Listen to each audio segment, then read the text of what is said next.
strange substance found by a southwest Arkansas man be part of a government test? Well, that's the question at the heart of a phenomenon called chemtrails, now getting widespread attention. Well, they say the government is dumping chemicals on us to control or manipulate the weather. And they say the unusual-looking jet trails in the sky are actually chemical-laden chemtrails. People say the government is up there in airplanes spraying all kinds of chemical to change or manipulate the weather, leaving what you see there, and they call that a chemtrail. So what I look up there and I think are contrails, you're telling me are chemtrails? Yes, that a contrail would be dissipated by now. And it's interesting, Dale and Christina, this is of interest not just in this country, but European countries and frankly all over the world. A lot of folks interested in it. Well, Dave, you mentioned that climatologists and others who study the atmosphere believe that they'd be able to surely spot any kind of signs of an ominous plot. Our journey started in San Diego, California, where thousands of scientists, engineers, policymakers, and journalists gathered for the American Association for the Advancement of Science Conference. One of the topics was the artificial manipulation of the Earth's climate, also called geoengineering. During the meeting, scientists spoke about the plausibility of implementing geoengineering campaigns throughout the world under the guise of preventing global warming. One widely accepted theory was to block the sun by spraying something into the atmosphere. When they were asked about existing aerosol programs, they stated clearly that no such programs have ever been implemented. But strangely, these proposals sounded exactly like what people around the world are claiming is already happening. When I found out that the American Association for the Advancement of Science was going to be held down here and the main body of topics would be on geoengineering, I had to come. I had to be in on this. I had to hear what these top climate change scientists had to say. As the other question about chemtrails and whether geoengineering is being deployed right now without our knowledge, I don't have any personal insight into that, other than to say that I've worked in government at pretty high levels in the White House and at state government. I'm personally skeptical of that, but obviously you never know what you don't know. Chemtrails. On the internet, they are cited as proof of the government creating clouds to combat global warming. They claim the American government, with the secret approval of the national government, is covertly using jet aircraft to spray population centres with aluminium, with barium and with strontium so as to reduce people's immunity and reduce the global population. I'm always a little bit suspicious because the government doesn't seem that capable to do something on such a large scale. That is not rain, that is not snow. Believe it or not, military aircraft flying through the region is dropping chaff. Small bits of aluminum, sometimes it's made of plastic or even italicized paper products, but it's used as an anti-radar issue, and obviously they're up there practicing. Now, they won't confirm that, but I was in the Marine Corps for many years, and I'll tell you right now, that's what it is. And what happens here, military jets, some come out of Key West Air Force Base, and they move off into the atmosphere, and they drop mylar strips. Some could be a little wider, some are small glass fibers that are coated in aluminum. And what the Air Force does is they take their military jets and they dump these out of the aircraft, they fall into the atmosphere, and some take as much to a day to fall down.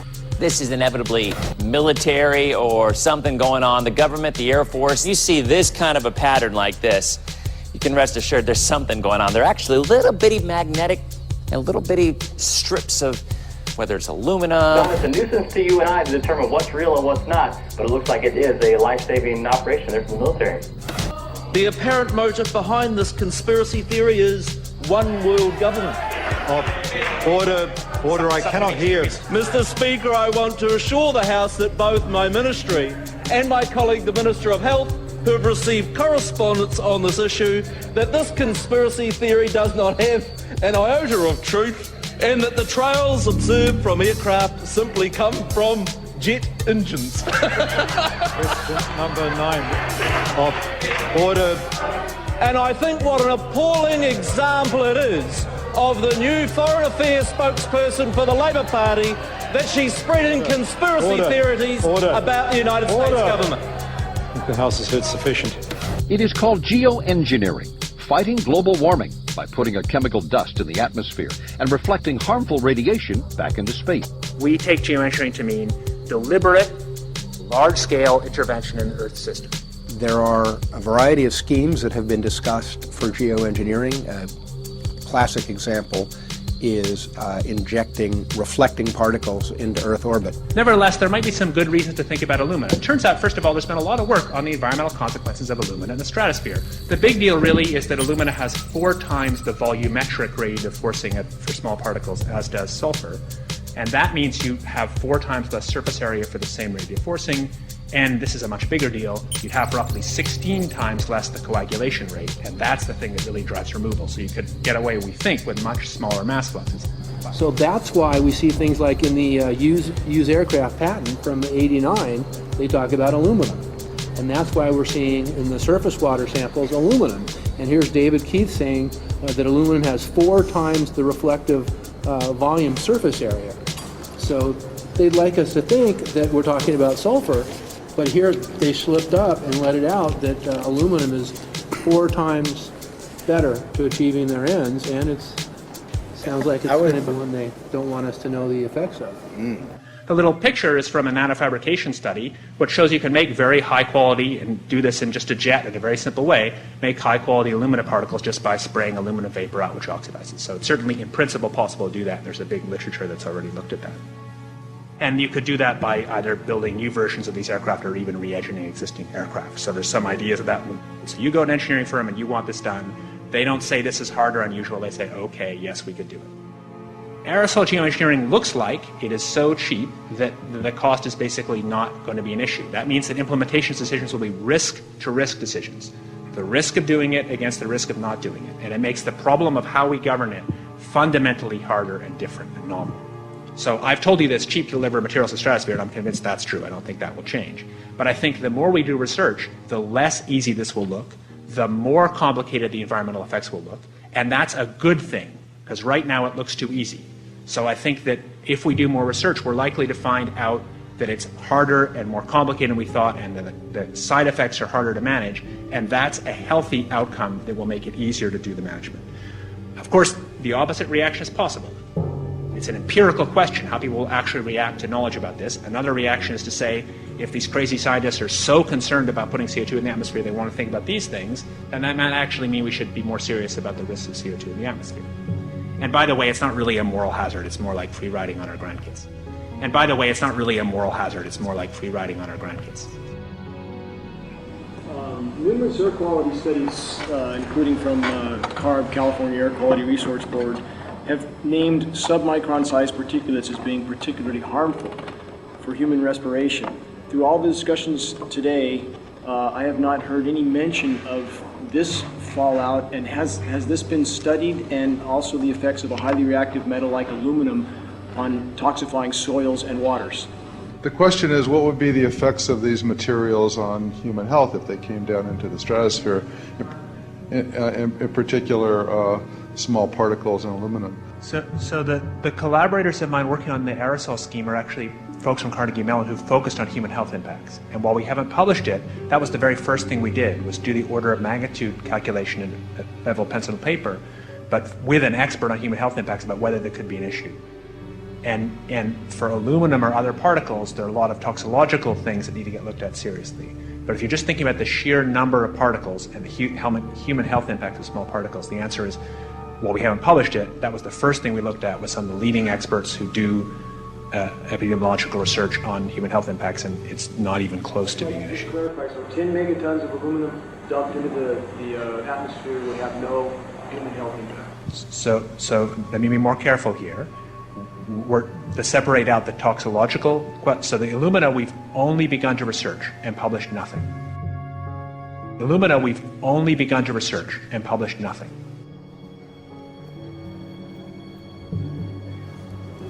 Dane looked at him and he said, so you're telling me that spraying 10 to 20 megatons of aluminum, as you said, would have no human health effects? He took a deep breath and he swallowed and he said, let me be more careful here. We haven't done anything serious on alumina, and so there could be something terrible that we'll find tomorrow. We haven't looked at it. And that, for me, that was the whole main point of what is going to be coming out to the public. It's the damaging effects of aluminum that are being found around the world in massive amounts. Here's David Keith confronted on this very issue, and he looked, at that point like they just let the cat out of the bag. Mm-hmm. we haven't done anything serious on Illumina, and so there could be something terrible that we'll find tomorrow. We haven't looked at it. They're proceeding because they have an agenda that's separate from trying to thwart this crisis of global warming. You know, there's obviously several other objectives, whether it's depopulation, control, weapons aspects, communications aspects, all kinds of things, you know, wild cards that we know nothing about. We don't really know, and I'm not going to attempt to speculate on exactly what the agendas are, but we can see clearly the agendas are not benefiting mankind. You know, it's benefiting the agenda of the elite. And so I think the question is, how do you draw the line between some activity that is allowed and doesn't need global governance and activities that do require global governance? Dr. John Holdren has agreed to serve as Assistant to the President for Science and Technology and Director of the White House Office of Science and Technology Policy. I look forward to his wise counsel in the years ahead. My personal opinion is that we have to keep geoengineering on the table. We have to look at it very carefully because we might get desperate enough to want to use it. So what would we do if in year 2040 or 2060 there's a severe climate crisis, say widespread famines or Greenland sliding suddenly into the ocean? That the only plausible way in which we could start the Earth cooling this century is to directly intervene in the climate system, say by putting particles in the stratosphere. We do stuff in the stratosphere all the time, of course, and so it's not as though the stratosphere is absolutely pristine. But you don't want to have people going off and doing things that involve large radiative forcings or go on for extended periods, or for that matter provide lots of reactive surfaces that could result in significant ozone destruction. You know, maybe I'm putting a particle into the atmosphere because I'm trying to make money, or maybe I'm putting a particle into the atmosphere because I'm engaging in scientific research and trying to understand cloud physics, or maybe I'm putting this particle into the atmosphere because I'm trying to make it rain locally to seed a cloud and get more snow on our ski slopes. And this obviously raises all kinds of questions. It's hugely risky.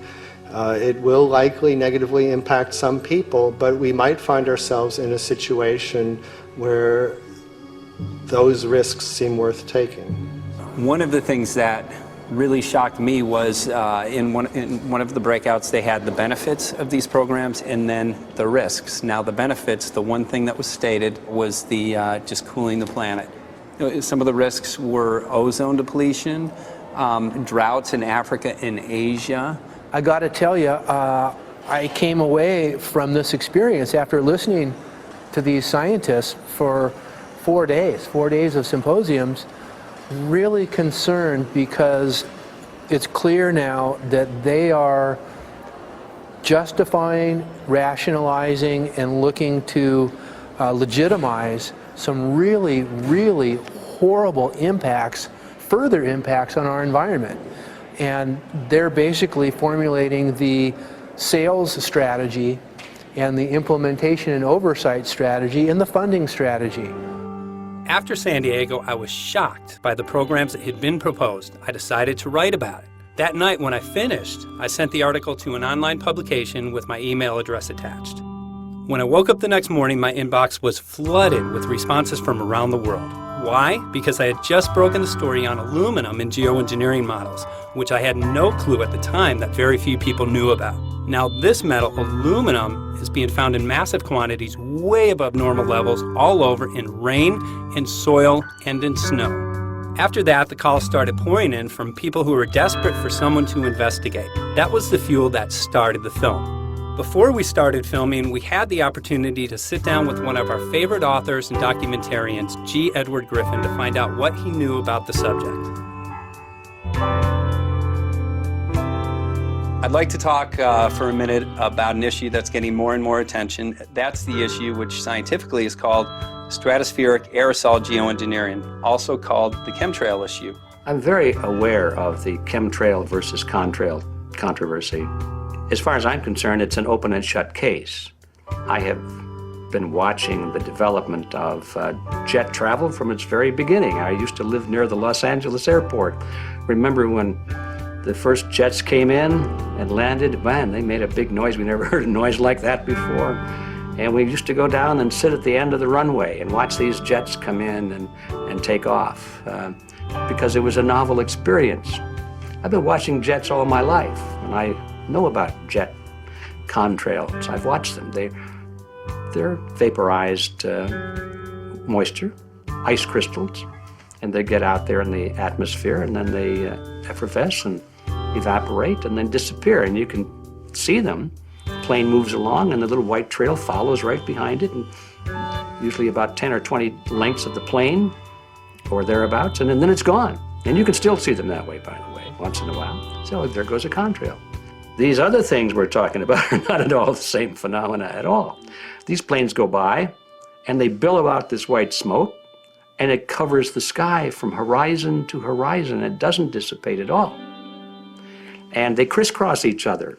And you see this thing cover the sky and turn it milky, and then people start having trouble breathing, and then you hear stories about the aluminum and barium deposits that they're picking up and the residue. And you put it all together, and I don't see how anybody who's got their eyes open and their mind open can come to any other conclusion but that somebody is spending a lot of money and effort to spray the planet. The question is, why? I have my own theories, but I hope that there will be some good investigative reporters go out there and get us the answer. I know that whenever it's finally discovered, and it will be, the people who are doing it will undoubtedly say, oh, well, we did it for you folks. It's for the greater good of the greater number. It's for the society. It's probably to prevent global warming, or maybe it's to inoculate people against some kind of a dreaded biological attack. We can't go around shooting everybody in the arm, but we can spray them and save their lives. You see how good we are? We're doing it for the benefit of society. I know they're going to, whatever it is, they're going to say it was for your good, but mine. Think if we had the ability to steer hurricanes, and the hurricane was going to slam into New Orleans.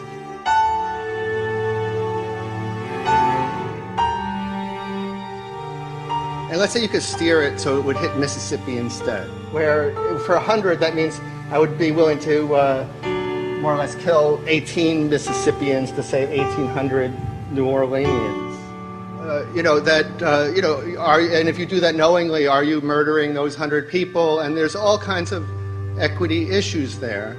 Now, also, we might be wrong about our steering, and if we didn't do the research right, maybe our steering would intensify Katrina and even kill more people in New Orleans. And so this question of how do you develop the confidence to know that your intervention will reduce overall damage, and then how do you deal with the understanding that you might be damaging some people who wouldn't have been damaged before while saving people overall? The spraying appears to be mostly in NATO countries.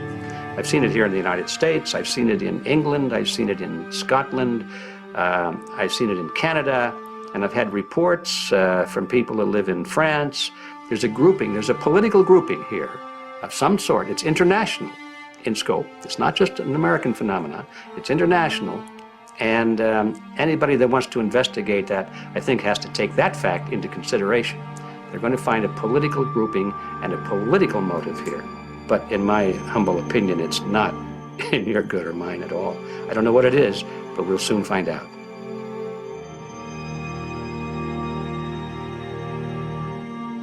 I'm sure that if you follow the old advice, which is follow the money, you'll come to the answer sooner or later. Soon we realized that we all shared the same need to get this information out there, to share with the public, to let people know what is being done. Ed felt so passionately about the issue, he offered to help us. Well, the main thing now, since it looks like the budget is going to be met, is to get it done well. We don't come off the tree knowing any answers at all. Yeah, we're not scientists. We're just asking questions, exactly. And we've got to be very skeptical about the answers. That's it's totally accurate, totally honest. Why can't people see this? They're not hearing it. They don't know that the facts are not being presented to them. We're very lucky, you know that? Look at this opportunity that's been dumped on us. I know. Opportunity. It's, well, this is going to... Yes. This is going to be a battle, I know that. Challenge and a battle, but I mean, why are we here if it's not for that? We're going to go to a short break with DJ Foxy. I go to get hold of Morrow, so it's going to be you for the moment. I'll call him again. So. Sounds good.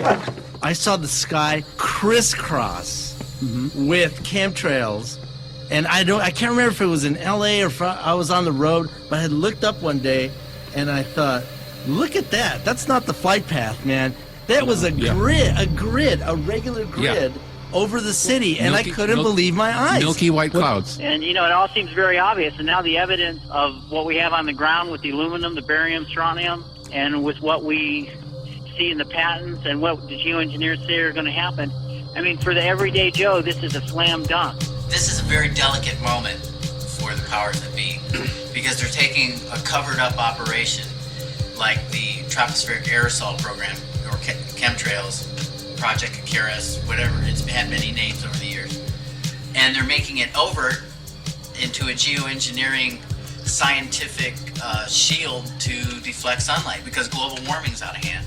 So at this very moment, the belly of the beast is right above us with no armor.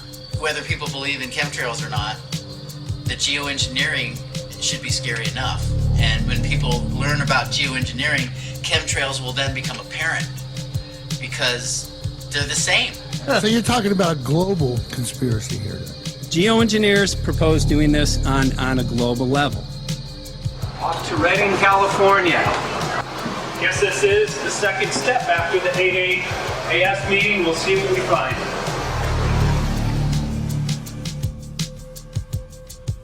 Right here in Northern California at Dana Wigington's house. He owns over 2,000 acres overlooking Lake Shasta. He told me about some of the challenges that they're having up here. Let's go and talk to Dane. We'll see, what's going on his property. We'll see what he's going through and also what action he's taking based on the test results that he has.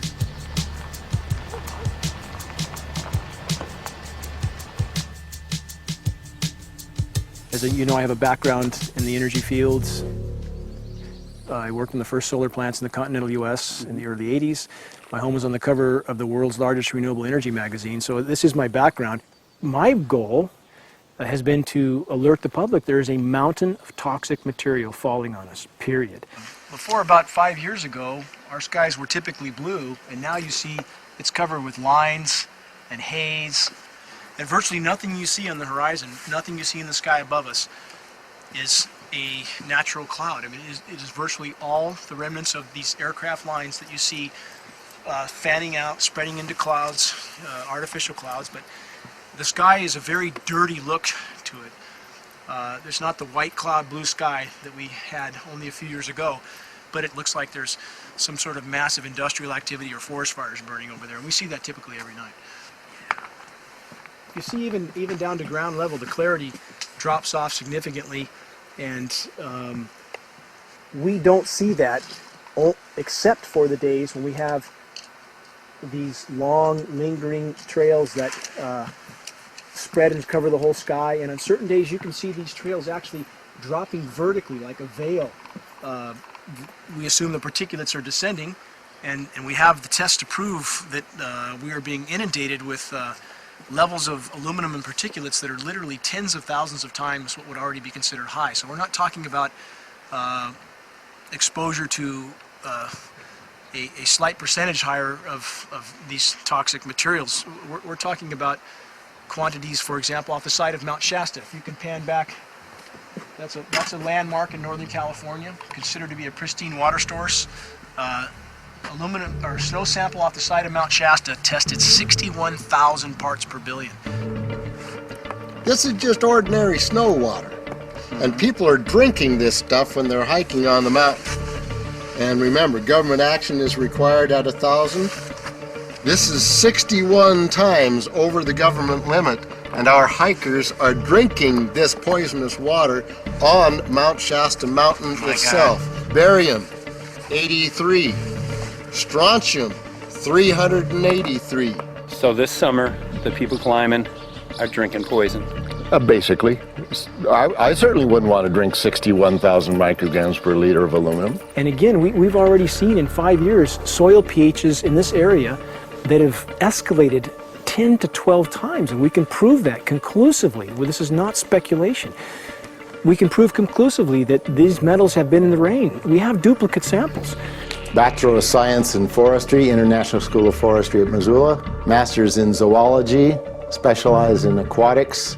35 years with the U.S. Forest Service as a wildlife biologist.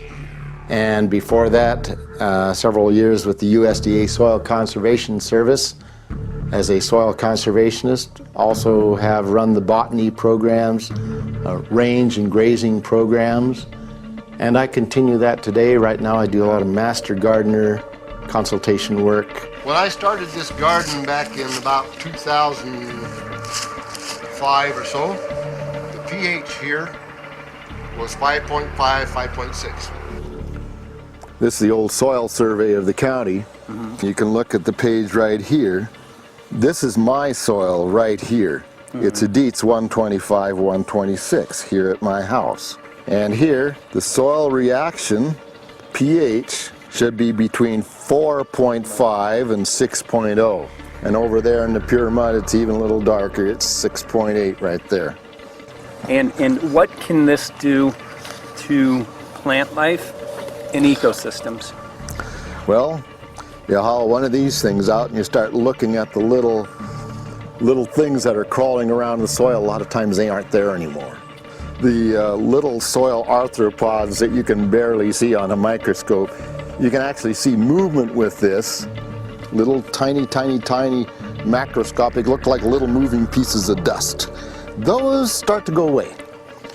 They're not gone entirely, but they start to go away. This is black oak acorns. You know, this is pieces of cedar wood. You know, come on, folks. This should be very acid, and I'm getting 10 times higher than expected. There's something really wrong here. But you can see all those reports, lots of them. Have over 20 reports here. Well, at least 20. I'd say it'd be closer to 30. All revealing dangerous amounts of aluminum and barium. You know, the science is there that something funny is happening. And the naysayers say, well, so what? Isn't neutral good? Well, no, neutral's not good. Neutral is not good. If your soil is supposed to be 5.6, it should stay 5.6 if you want the forest to be healthy. And if you want to grow a good garden, you have to keep your pH around 6.0, 6.5. I think that we just need to wake up and just look at what's happening, because we can't just ignore it, because it's going to get worse and worse if we just keep ignoring it and pushing it away like, oh, that's nothing. There was mason jars, and they were brand new, sterilized, and that's what we catch the rain in. And then there was a HEPA filter that we tested the air with. Okay, so you caught rain and then you basically filtered air. What did you find? Aluminum and barium.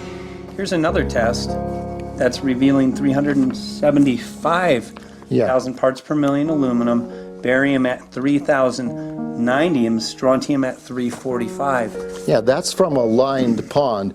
With EPDM fish-safe pond liner. There is no chemicals, manufacturing materials at all in that pond liner that's available to the aquatic life. It's designed for that purpose. The well that feeds this pond has been tested and retested. ND, no detectable aluminum, 0.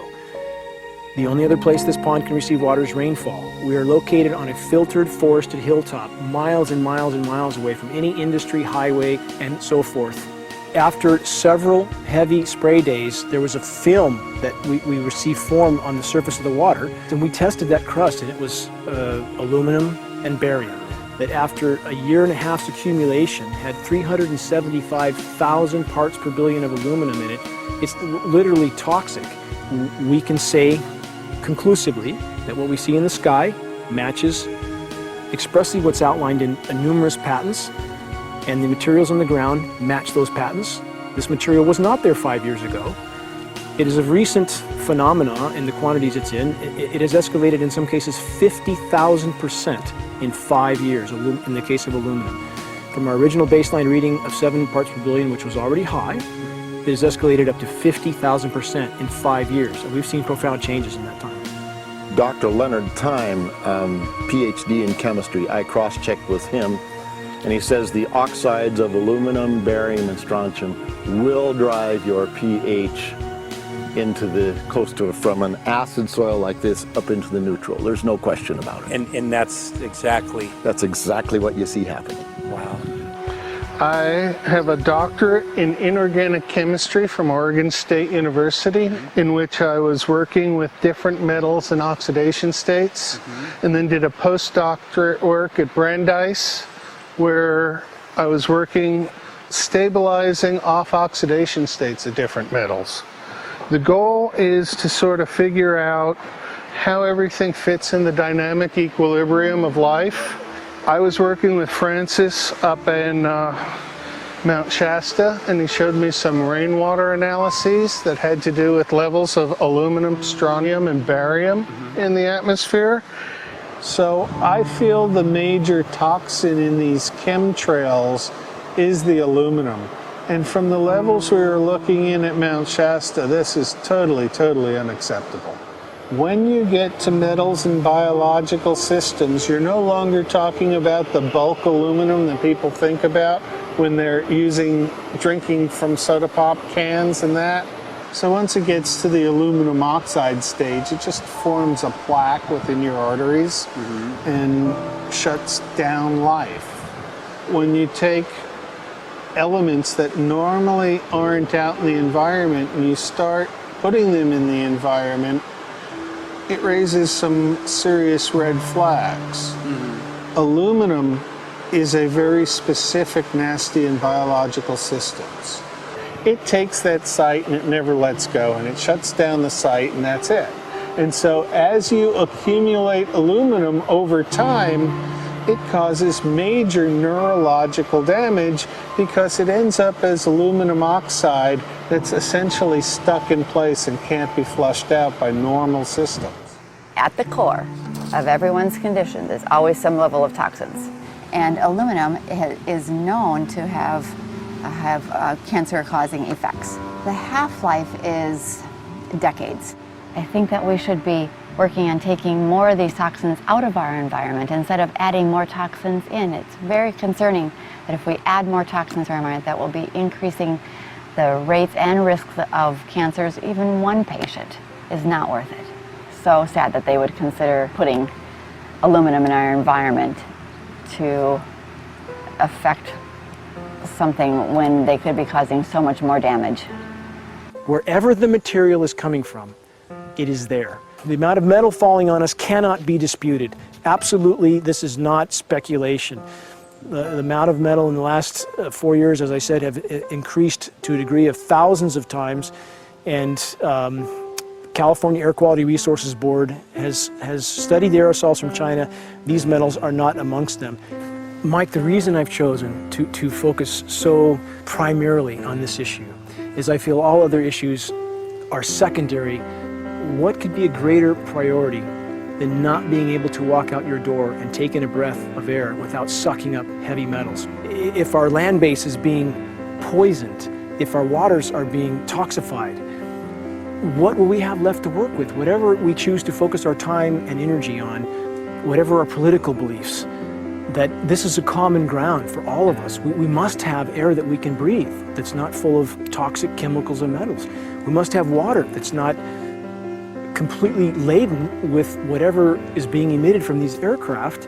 And if people stopped to consider that the atmosphere is as thin as a layer of paint on a basketball, it is an extremely thin layer that allows life to exist on this planet, to simply treat it as a physics lab and experiment with it until it is broken beyond repair is folly of unbelievable proportion. And if people understood that this sort of experimentation not only is going on, but has been going on for a very, very long time. Going back 50 years, there's been countless climate manipulation, weather modification programs that the vast majority of the public is completely unaware of. And if they think that this is not true, that certainly that somehow they would have known if it was occurring, I would ask them to look at things like Agent Orange and the things that governments do because they can, because there's no one to stop them, because they have these huge military machines that want to control everything. And in fact, the government's own document, perhaps you may have seen, it's available to any online, is called Owning the Weather, an express goal of our government, and not just our government. He told the Associated Press that the American government has created weather tampering techniques so that the New World Order will be able to starve millions of Americans and to control the rest. There is weather control techniques. Number one, the entire patents on the equipment. Number two, Senator Claiborne Pell's complete statement and story of his own that not only does it exist, but that we even utilize it as far back as the Vietnam War. Well, Murph, we're going to do what we can. let's see what we can do. You got the scientists behind you. The scientists are with you, so at least this scientist is with you. I may not have $1 million budget, but I've got enough to show that something's dreadfully wrong. You got it. All right. So Arizona will be this Monday, the 21st. Senator Johnson up in Show Low. So we're going to be in the car a long time.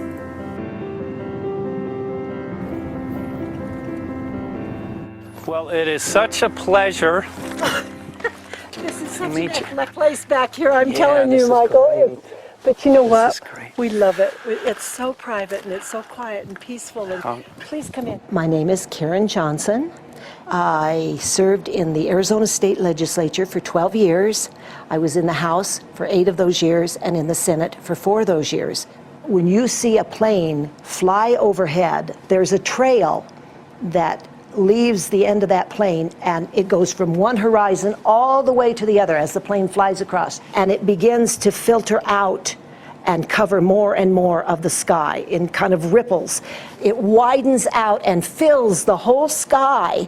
I mean, how could anybody think that that was the case? And then to live and to be underneath that and know that whatever is in that is falling down upon you and upon your animals and upon the earth.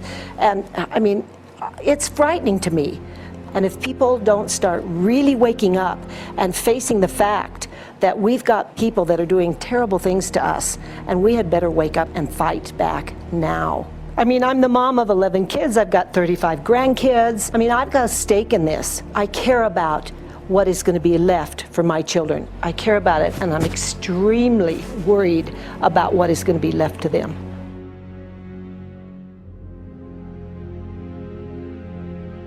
Aluminum is toxic, and we know that it's accumulative.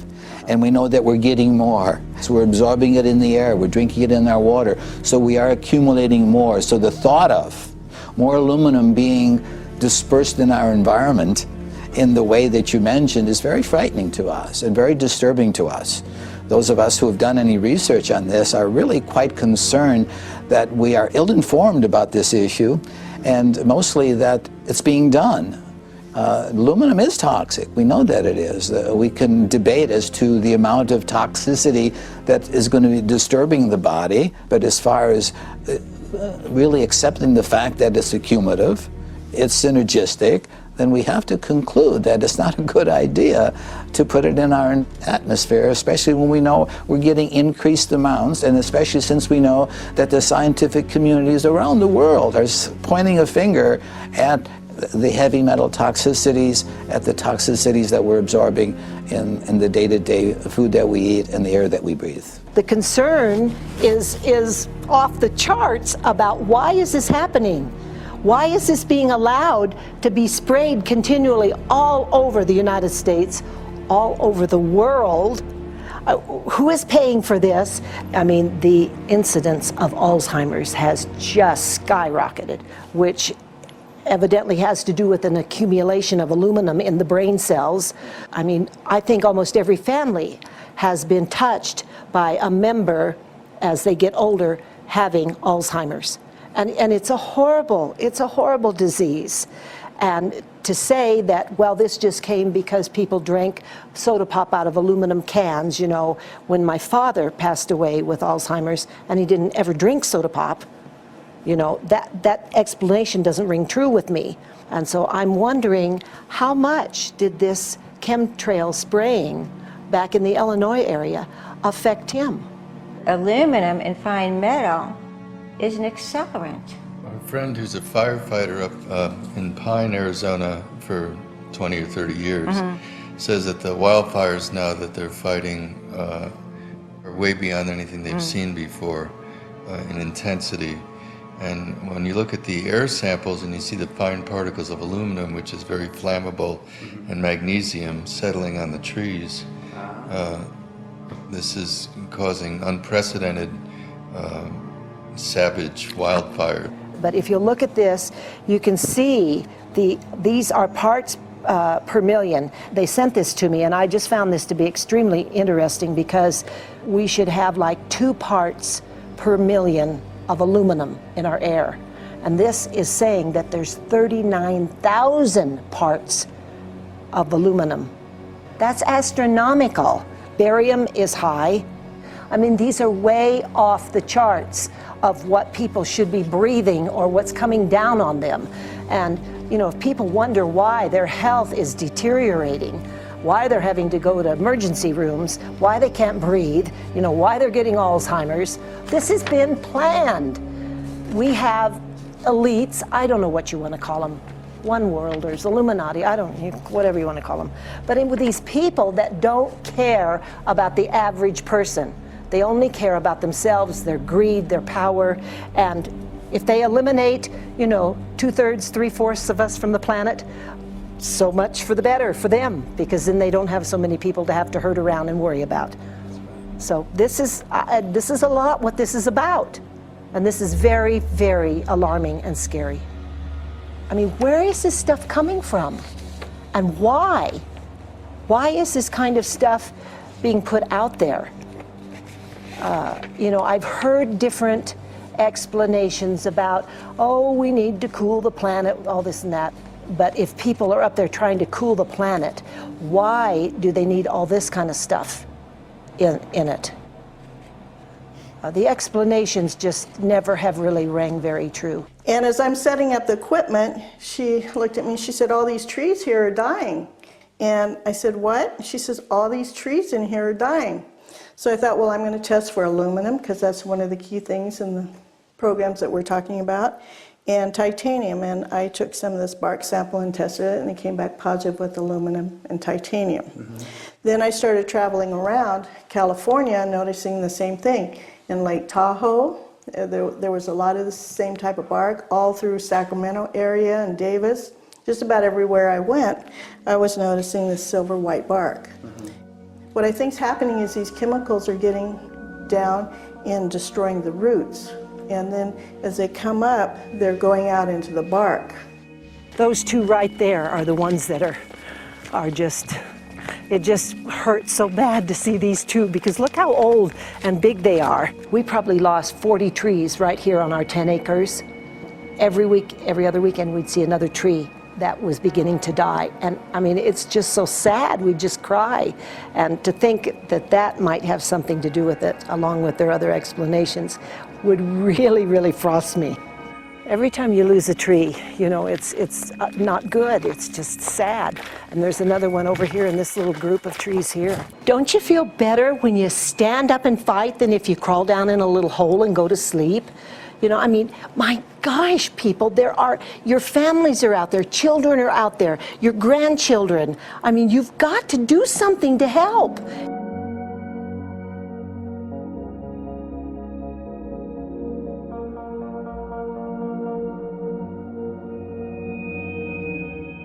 My greatest hope is to get people to question. And hey, if they don't wake up while we're there, I'm hoping to plant some seeds. We're going to the most beautiful place on the planet, Hawaii, to see what's going on, collect some data.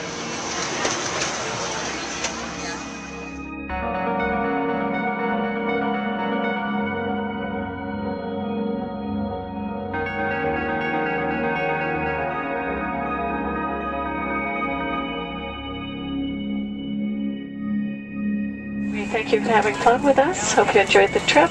Have a great vacation and welcome home if you're lucky enough to live here. Thank you.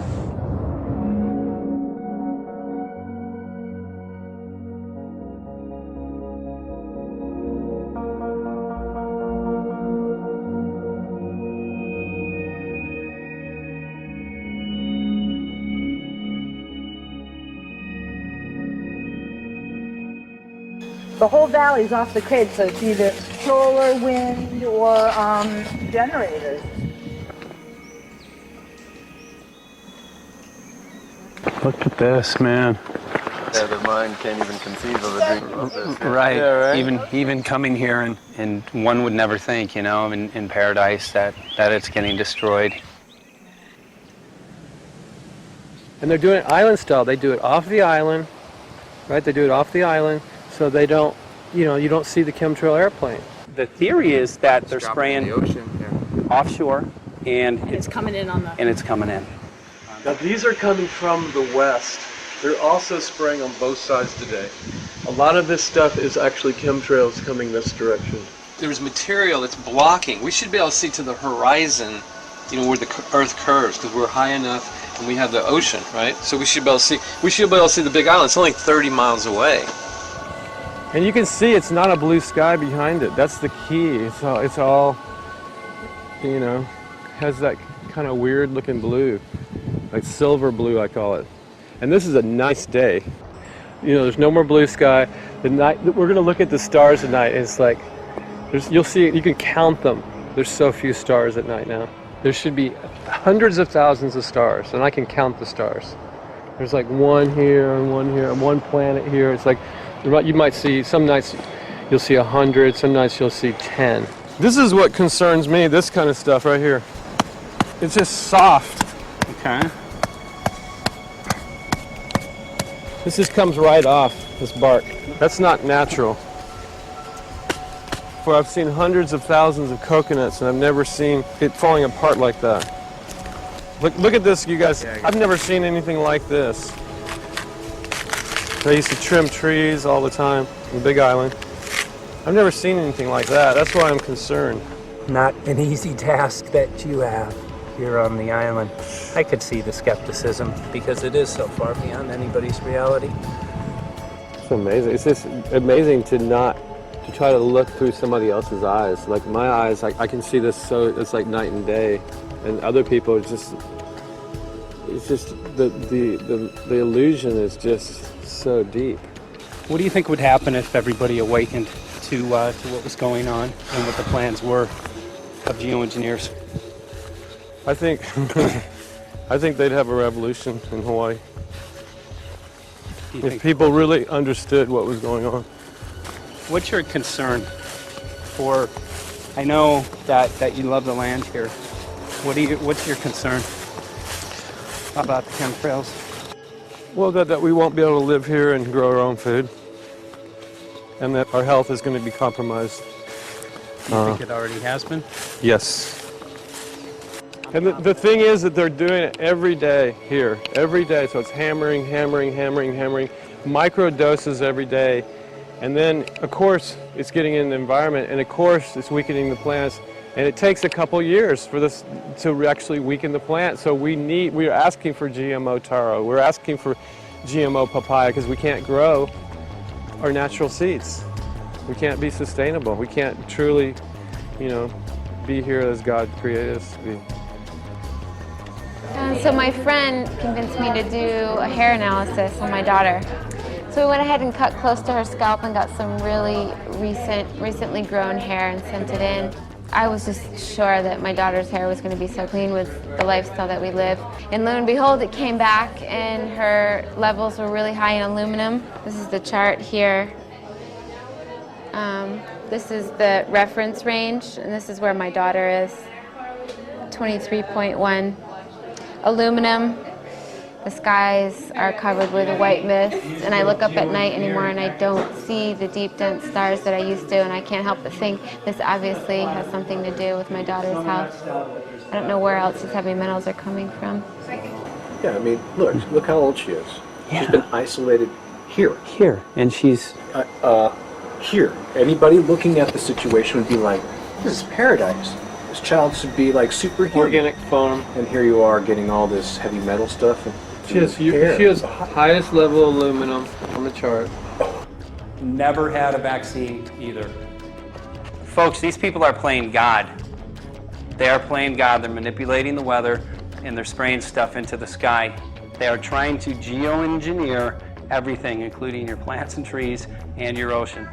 Well, tonight, we're just hoping that instead of not looking at it, you'll start looking into it, because I really believe from the bottom of my heart that we are in a real crisis. I really do. They are proposing dumping 10 to 20 million tons of aluminum into the upper atmosphere. What does aluminum do? It changes the pH of soils, which is toxic to plant life. Also, it's very toxic to human health. Are they doing it? Well, let me tell you about my experience and what we found. We have much evidence that not only suggests, but I believe prove that they are happening. Jeff, what's going on? And as I promised, we're joined right now by a very special guest, Michael J. Murphy, currently on location in Hawaii. He's working on a documentary film called What in the World Are They Spraying? Michael, welcome to the program. Great to speak with you today.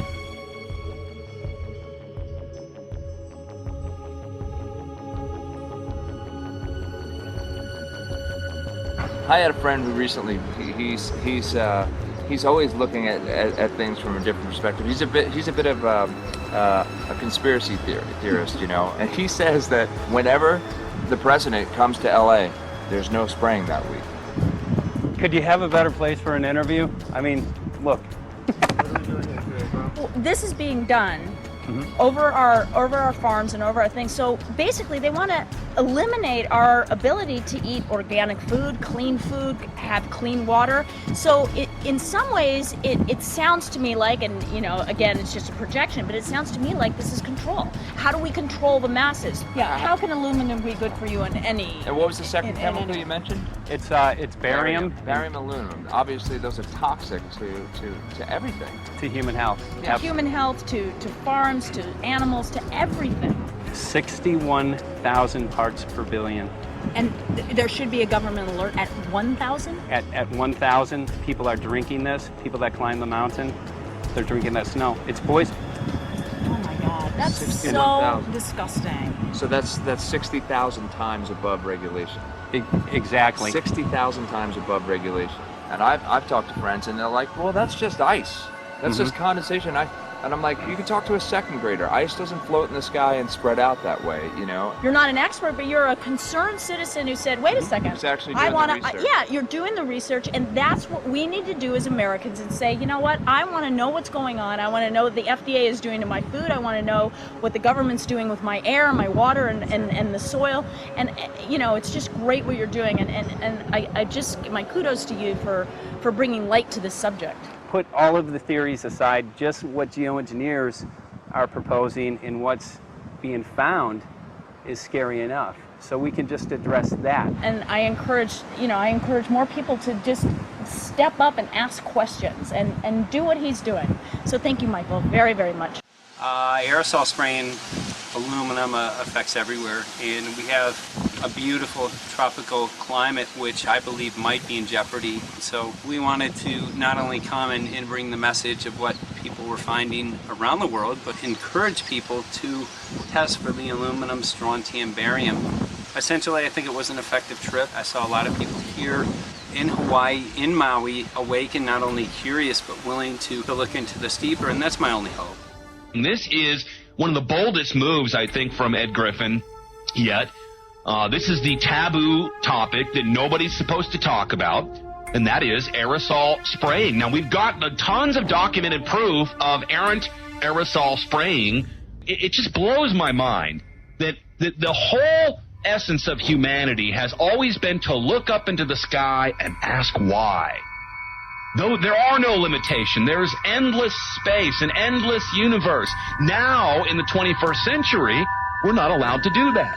Anyone who looks up and sees the giant grids and the X's in the sky that weren't part of our existence until just a decade or two ago is somehow called a kook. And the people that are the best and biggest proponents for the revolution and for liberty, they don't want you to talk about it because you could discredit them. It seems to be an industry that's being built up to milk the taxpayers by undergoing some kind of a giant global spraying program to make all kinds of money on the project, and they don't seem to care really what effect it has. They're not trying to experiment to see if humans can survive it or anything like that. They just want to get this stuff up.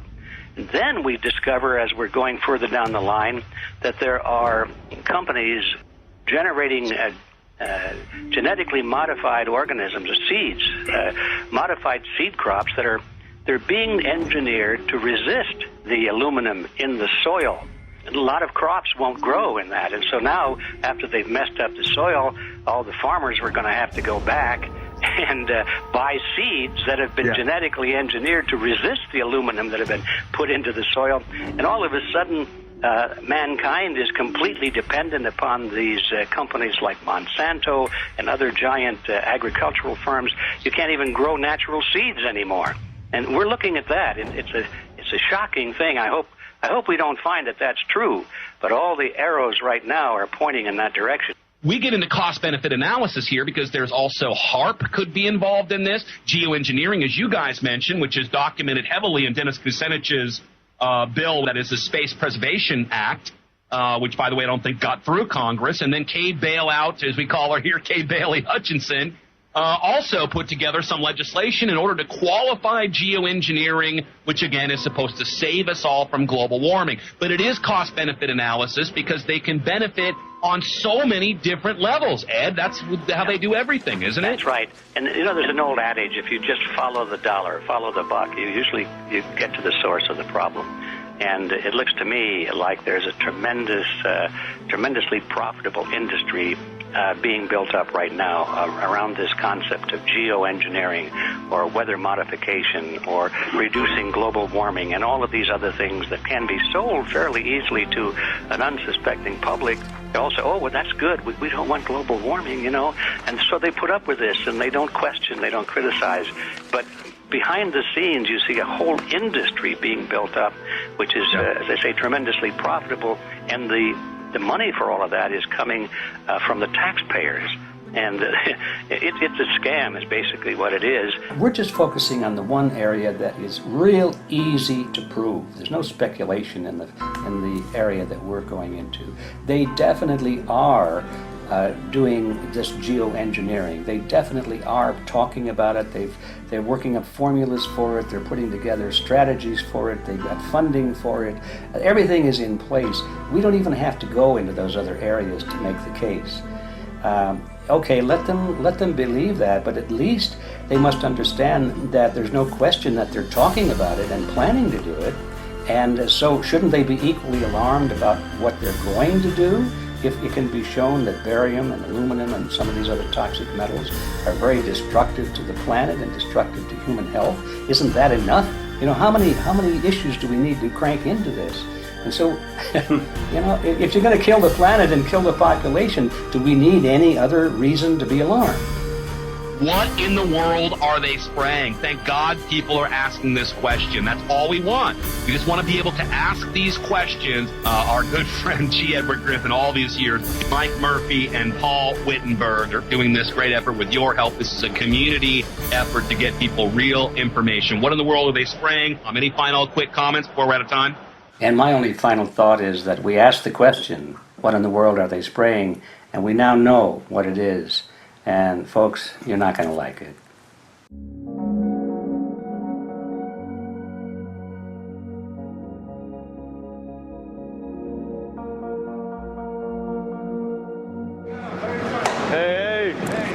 I'm Peter Vreke. I'm from Belgium. I'm 54 years old. I can't believe it myself.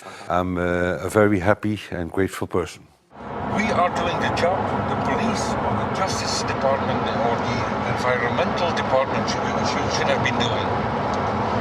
And it's really essential that it's going to be a grassroots revolution. I think so. God is on our side because we are not fighting against, but for. Yes, we're fighting for. I was in the council for about 25 years and also a period as the mayor. So from that moment on, 10 years ago, everything started to change. I start to get a picture of what is really going on. And it became crystal clear to me that we, humankind, have been manipulated and dominated and exploited for centuries. And this chemtrail phenomenon made me angry because I was so helpless. You can decide what food you're gonna eat, whether you're gonna smoke, what water you're gonna drink, what kind of life you're gonna lead, but not with this phenomenon. Then you are just a victim.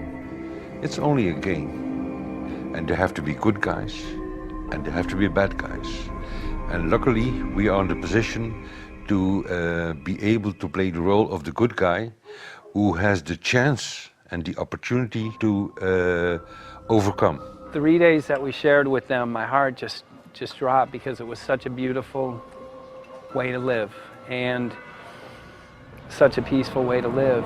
I left thinking, what's this going to be like in 10 years? Is everything going to be killed off on their property? And if it is, how are they going to get their food source? Are they going to have to take a class, and get certified by company XYZ? And what are the requirements for that? And that really is the end of freedom. I'm concerned about that. I definitely, I really am. Yeah. I learned to say everything is now as it has to be now. And everything is going to be okay. It's going to be all right. It's going to be okay. Yeah. Yes. I have this deep feeling that in the end we will prevail because we have the right on our side. The cosmos is helping us. And I have this strong feeling that we are being supported by entities and by forces we can't even imagine.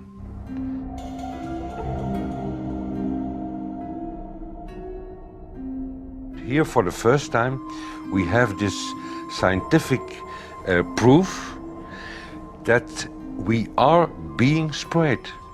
We are being spread, and it's incredible and it's hard to believe, but we are being spread. I think at this moment to stop is not an option.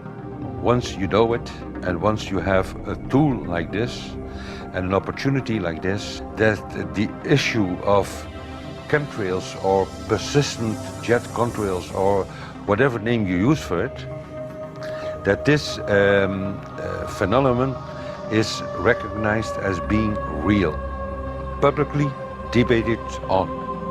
In the context of geoengineering, I think it's high noon to bring this to the public.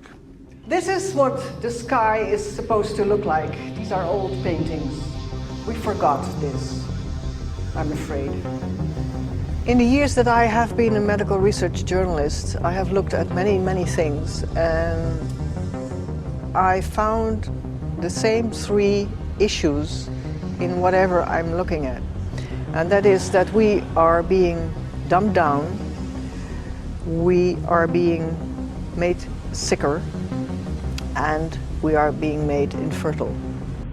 Citizens gathered from around the world in Belgium for the first International Chemtrail Symposium. The event attracted leading professionals, politicians, and activists who discussed the health, environmental, and social implications of these programs. Today it's only going to be about facts, documents, figures, patents, licenses, everything that brings us to the truth. We have no other weapon against this vast complex than exposing and bringing their dark works in the light of the truth. We have the hope that by our efforts, more and more people will become aware of the fact that we are deceived by our leaders. So today, we, as a family, join forces with the people who publicly made known to the world that chemtrails are not a conspiracy theory, but a conspiracy fact. From the Technische Universiteit Delft in the Netherlands. Ladies and gentlemen, please welcome Koen Vermeeren.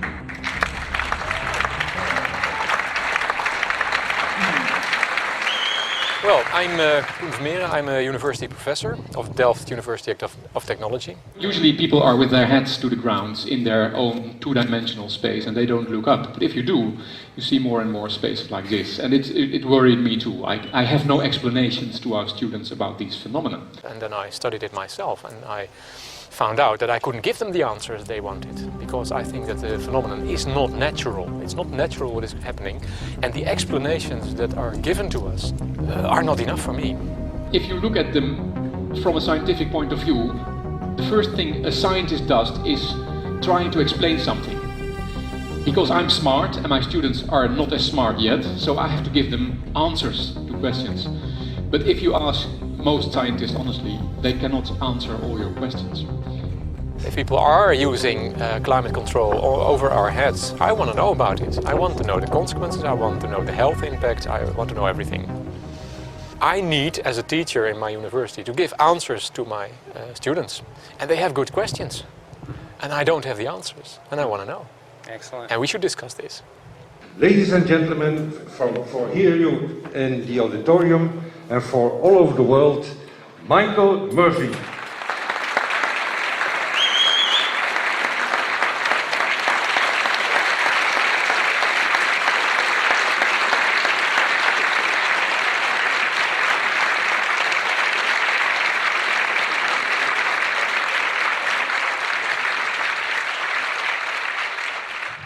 Well, thank you very much. It's definitely an honor to be here in Belgium. The people who are in power control everything. They control the markets, they control us. Now they're even controlling the weather. And they can use that for warfare applications. The one thing that they cannot control is what God had originally made, and that's natural organic seeds. This is called the Hegelian dialect. It's called problem, reaction, solution. The problem here is massive amounts of aluminum, things starting to die. The solution is company X that says, hey man, you're not getting yields on your crop. Everything's dying. But I got the solution, I got a seed that will grow in this environment. The only problem is, now you have to start buying from me. We're a little concerned that maybe part of this agenda could be to kill off anything that's natural and organic and re-engineer it with aluminum-resistant GMO seeds. Many may know we just got back from a week of filming in Hawaii, and it was an incredible trip. A big concern for the people there is they're beginning to see softening of the coconut trees. But their concern is that these programs may again be part of a broader agenda to destroy anything that's natural and organic, so that the corporate redesigned GMO foods might be the only source of food for people. I didn't anticipate so many people, young and old, who are interested in this phenomenon and are concerned about it. And I especially liked the address that the young girl gave today. Only 17 and already making an address to the audience. That is, well, incredible. My name is Sofia Xenidis. I am 17 years old. It is quite scary to know that the air we breathe is not what it's supposed to be. That the food we eat and the water we drink contain traces of those substances which are sprayed out over all of us, as though we were being poisoned like insects. The feeling that this is causing me are feelings of deep anger and rage.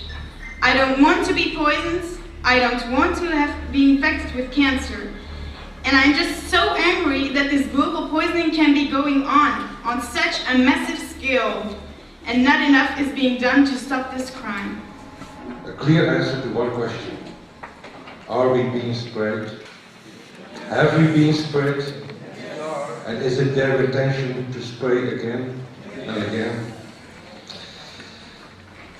What are we going to do about it? How are we going to deal with it?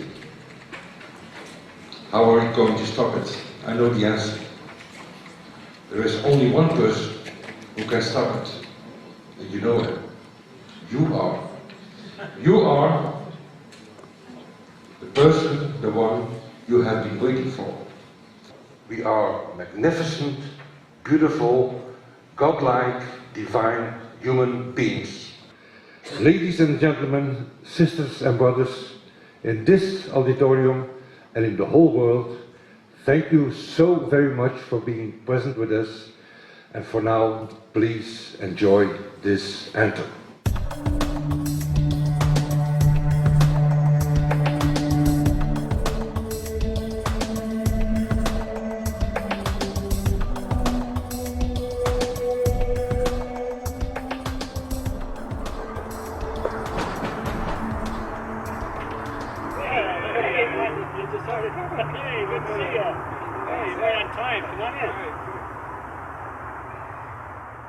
So anyway, I'm glad that the weather's been good for you fellas so far. Just think if we were doing this in the wintertime, you might, if you're going to Washington, D.C., you might run into snow. Thank God we're not. That's right. You know, it's interesting because of the different weather modification programs. There's something like, I think, right around 32 in the continental U.S. alone going on. So the theory is that geoengineering is in part weather modification. You know, Mike, that's a very good point. There are so many subsets connected with this issue of geoengineering. People are writing to us all the time with information about the connection to global warming, the connection to weather modification. Some people think there's a connection with Morgellons disease. Others think it's kind of a means of transmitting electromagnetic impulses from the HAARP antenna system up in Alaska and Siberia. Boy, it gets your head spinning. And each area, I think, is worthy of investigation, but we have so little time. I think it's wise for us to stay focused on just the aerospraying and the toxic effect of these chemicals and the destruction of the planet and the damage to human health. What more do you need than that to convince people that we have to put a stop to it? So to stay focused, I think, is our mission on this one.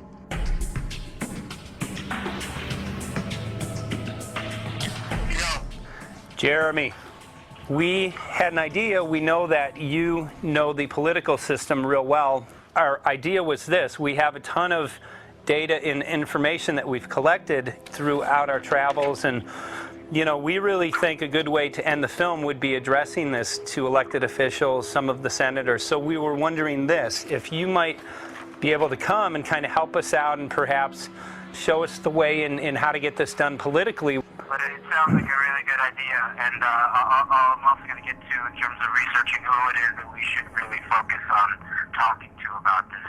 At the very least, if we could make it impossible for them to claim that they don't know at this point, we can strip away their plausible deniability that they haven't heard of the data that points to geoengineering stratospheric aerosol operation already going on. At the very least, it should be very interesting to go to district of criminality and put some people on alert. Yeah, you have a lot of enemies in Washington. That's where all the power comes together and the money, you know. So there are people there, I'm sure, that just don't want us to do this job. But I'm glad you're going, and you'll find out.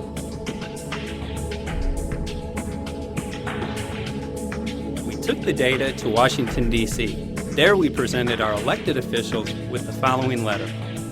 According to the 5th article of the Bill of Rights amending the Constitution for the United States of America, no person shall be deprived of life, liberty, or property without due process of law. But the daily spraying is depriving all persons living within the United States of life, health, liberty, and integrity of our common and private property without due process of law. As a representative of the people of the United States of America, we insist that you do everything in your power to protect us and immediately put a stop to geoengineering spraying at once. There exists no justification, legal or otherwise, to poison the planet and its inhabitants. Now suppose that space aliens arrived on, maybe they're going to land at the UN headquarters down the road here, or maybe they'll pick a smarter spot. But suppose they arrive and they give you a box, and the box has 2 knobs. One knob is the knob for controlling global temperature, maybe another knob is a knob for controlling CO2 concentrations. You might imagine that we would fight wars over that box, because we have no way to agree about where to set the knobs. No global governance, and different people will have different places they want it set. Solar engineering is like chemotherapy. No one wants it. But we all want the ability to do chemo and to understand its risks, should we find ourselves with dangerous cancer. How long does it last up there? The lifetimes are years. What, years? A couple of years. And then it what, precipitates out, or Yeah, that's correct. no toxic side effects that we know of? The thing we always wonder about is the unknown unknowns. Yeah. So if you're thinking about, say, the acidification, it's clear that's not a problem. There's several studies that showed that. Right. But of course, the concern here is with so little research, there may be some unknown that comes out of left field that bites us. My name's Mike Murphy. I'm a filmmaker in from Los Angeles. We're covering an issue called geoengineering. Okay, thanks guys. Senator, a quick question about the issue of geoengineering. I'm afraid I don't know what you're talking about. And wondering if you were supportive of geoengineers' proposals of spraying 10 to 20 million tons of aluminum into the atmosphere. I should really get a briefing paper on it before I give an opinion. Oh, not a problem. Are you aware of the issue? Not completely. At all? Okay. Do you have a letter from constituents, and people have concerns? Yeah, We're making a documentary about the I don't know, you guys have credentials to be here? Yes, yes, we do. We pass through security as well. Endowed by our creator. I think so. Please don't touch my property. You're lying. No, why? What did we lie? What did we lie about, sir? No, we're not. What are we lying about? Lying about what? It's a little unusual, huh? I haven't heard that. Okay. You're not aware of it? And it appears that these programs have already been deployed. You know, I haven't looked at that proposal, and so, you know, why don't you let me review it? I can do that. Are you aware of? Actually, I'm going to go. Yeah. Let me go ahead and get that. I will take a look at this, and I will act accordingly. General, this program, this openly covert program of the aerosol spraying, stratospheric aerosol spraying, geoengineering, using tons of aluminum, spraying it up in the sky. I have no idea what you're talking about. Okay. Commonly called chemtrail survey. When you were the head of NEMA, did you see the aerosol trails? Mike Murphy, filmmaker in Los Angeles. Hi, sir. And we're covering an issue called geoengineering, and wanted to know if you're supportive of geoengineers' proposals.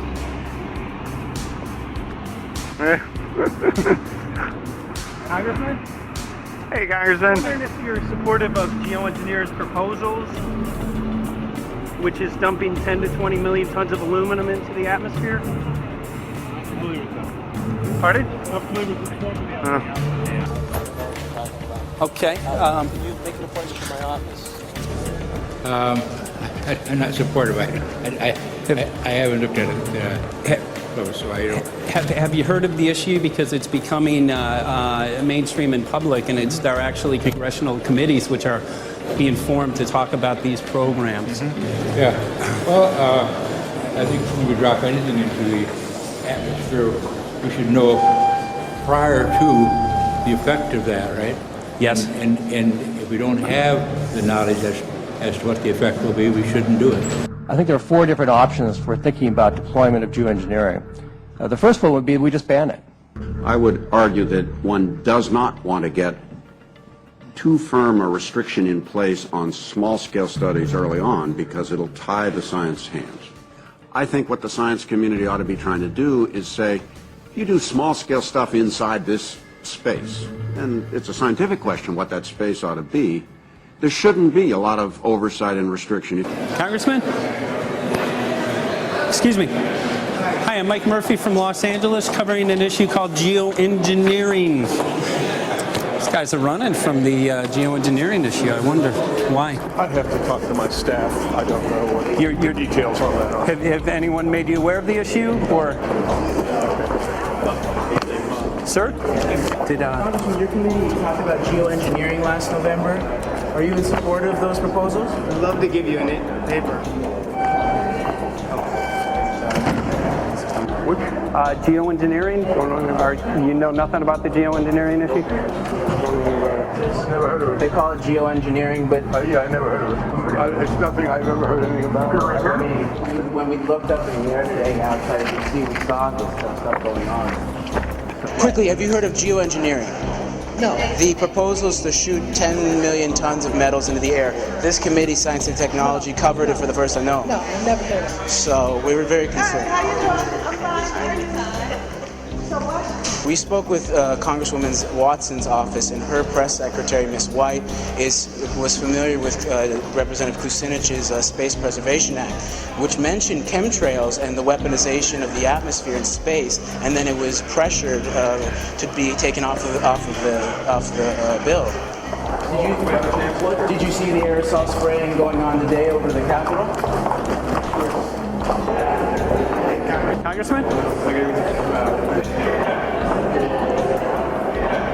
Geoengineering carries with it a tremendous range of uncertainties, ethical and political concerns, and the potential for catastrophic environmental side effects. He's not one to do interviews very often, so not unless we usually really pressure him into it. Okay. So don't, all that is, don't hold your breath. As chairman of the Committee of Jurisdiction, I feel a responsibility to begin a public dialogue and develop a record on geoengineering. We want to know if you're supportive of their measures by spraying 10 to 20 million tons of aluminum into the atmosphere? No, I think we need to have more research. Okay. And about the issue of current deployment, there's literally a mountain of evidence that many people believe proves the deployment of these programs. Any knowledge of that?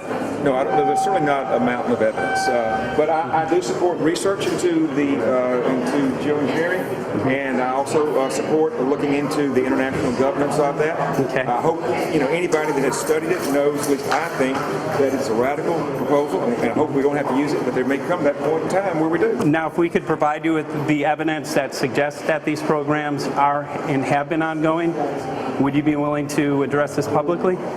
We've had about 3 or 4 hearings on it. We have addressed them publicly. Well, not about the proposals, but about the current deployment of these programs.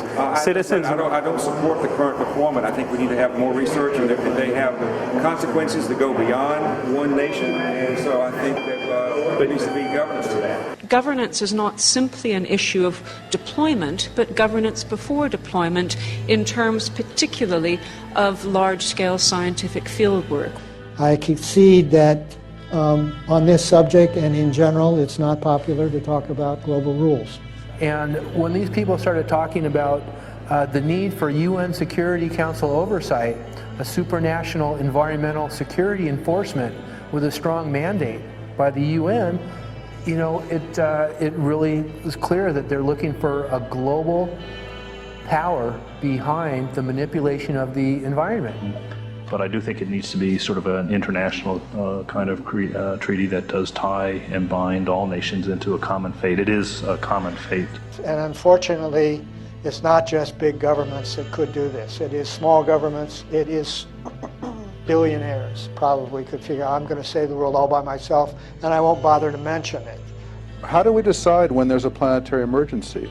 Whose hand is on the thermostat? How do we decide when to start it? There's no way to do that right now. And what if we do start doing it, and then by some problem with the technology or with the will, that we can no longer do it? In a year or two, the aerosols will come out of the atmosphere and temperatures will shoot up at a rate much faster than it's going up now. And it's that rate of change that's hard for us to adapt to. So once we start it, we'll be sort of locked into doing it for a long, long time. And so that, and with basically no end in sight. Boeing would pursue this to make a profit, right? I mean, there's financial motivation to do this.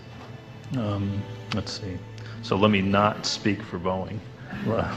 Is that allowed? Okay. Yeah, well, it is what it is. No, but it's someday if the U.S. is going to decide to do this stuff, they're going to look to a company who can do it, and you want to be positioned. Boeing would rather be get it than Lockheed Martin. So certainly we have an industrial base that helps the country take on technologies and large-scale challenges like national defense.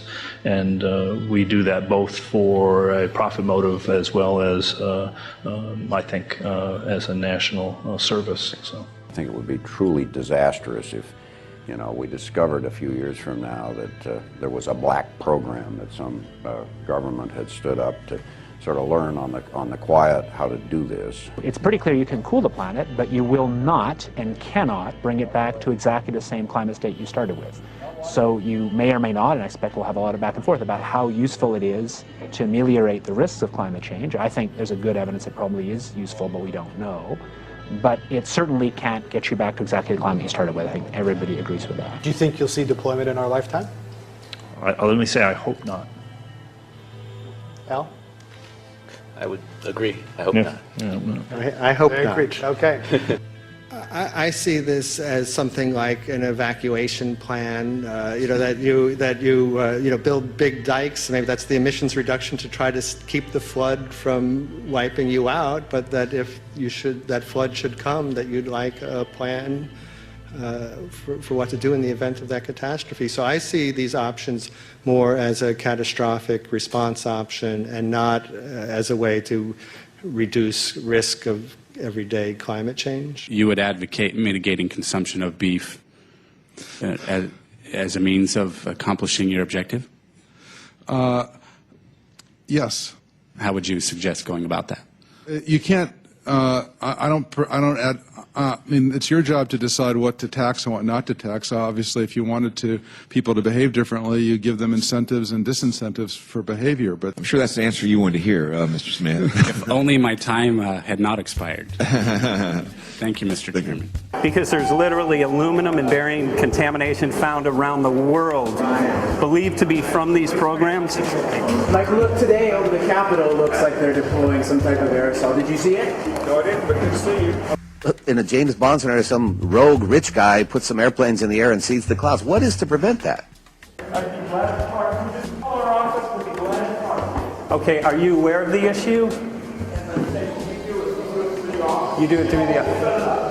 Are you in support of those proposals? What is your take? I don't know anything about it. You're not. I have to get more information. I've got a chair here. Okay, we'll give you a letter on that. Yeah, this is a letter from constituents. Okay, great. Excellent. And many people believe that these programs have already been deployed because mass contamination has been found. Geoengineering programs, stratospheric. Got it. Yeah. Spraying from airplanes. Okay. So what is happening? People from around the world are finding contamination. Let me take care of this and I'll talk to you when I come back. I'll be back. He's here. Thank you very much. We see that even though we might make the average temperature of the planet about right, the rainfall patterns change some from today. And some places become warmer and some places become cooler. So there are going to be winners and losers in this geoengineering activity if we were to do it. But nevertheless, as David has said, there are reasons why we might consider doing it. Many people are deeply concerned about it because of the toxicity of aluminum, and it has been addressed to Congress in various committees. Would you take a look at a letter from some of your constituents addressing the concerns? Excuse me if I go. Okay. Can I give you a letter from constituents? Are you aware of their proposals of dumping? Gotcha. Thanks. Well, I'm not familiar with it, so I don't know what they're doing. Okay. Well, geoengineers are proposing just that, dumping aluminum and barium into the atmosphere. Why would they do that? Aluminum is a precious metal we can use. Well, the stated goal is to actually cool the planet. However, there's a... Sounds strange. Right. Exactly. So they're proposing dumping these metals into the air to block the sun, essentially. We're here to just find out what members of Congress are. I hope we would have a strong hearing on that before we decide to do that. I would hope so. And there's plenty of evidence that not only suggests that these programs have been deployed, because we're finding contamination of aluminum and barium on the rain, snow, and soil. Okay, thank you. Thank you. LA County has seen 200% increase of Alzheimer's over the last decade. Tons of ground and water samples showing high levels of aluminum all around our state. Why don't you give me all the information you have, I have some very good people I will assign it to. And if you get it to Mr. Lavelle, we will He's get got it my to card the and right- send me an email and we'll Sounds look at great. it. We'll be in touch. We are Okay. investigating this, and there's literally a mountain of evidence that suggests that these Okay, programs are move going that on. mountain over to us. You Let got us it. take a look at it. And look up, Thank keep looking you. up into the sky and you'll see some of it. Oh, okay. You will. You can All see right. the aerosols being sprayed out of airplanes quite a bit. Okay. So thank you. Yeah, the future of humanity is definitely dependent on it. So we're counting on people like yourself to take some proactive steps. So thank you very much, guys. You're very welcome. Appreciate Thank it. you. Thank you. Right.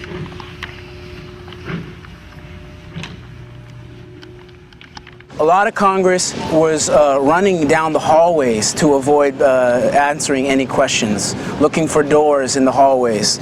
So apparently the war is against all of us, and we're all in a hostage crisis.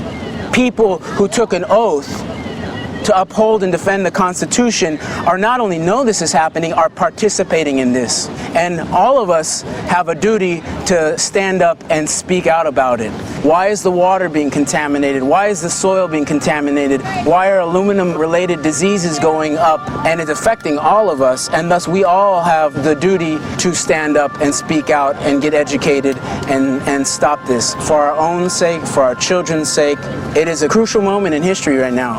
The human beings, we need to decide whether to live on our knees while being sprayed and poisoned every day, while being under a continual threat, or whether we are going to stand up and live as free human beings and seek truth, justice, peace, and freedom for all of God's children. So as you can see, we're ending our film here in Washington, D.C. We've made many public officials aware of this. Most of them either denied any knowledge of this or they simply were unwilling to address the situation with us. So as you can see right behind the White House, we do have aerosols behind us. The spraying has continued. What is the solution? Is the solution here in Washington, D.C.? Clearly, this is one of the solutions, but the solution is not only here, the solution is within you. This issue affects all of us so deeply. So you need to look inside. Please get active, get involved, start spreading the word with growing awareness. About 90% of the population, we believe, is unaware of this issue, which means 90% of the people who normally might do something if they knew are not doing anything because they are unaware. So please look into your heart, use whatever skill you have to get the word out. The future of humanity is dependent upon it.